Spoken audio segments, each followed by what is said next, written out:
आजकल किसान भाइयों के बीच में एक नई बात चल रही है। अगर आप हमें फॉलो करते हो तो शायद आपको पता भी हो।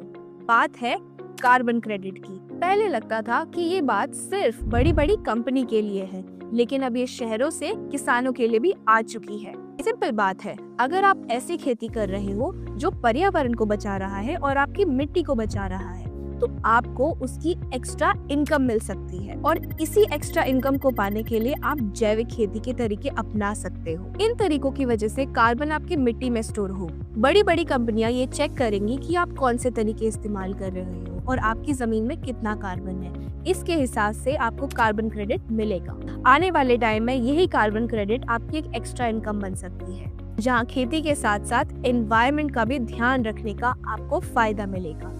और जानकारियों के लिए हमारी और कार्बन क्रेडिट की वीडियोस को जरूर देखें और जुड़े रहे किसानी ऊर्जा के साथ।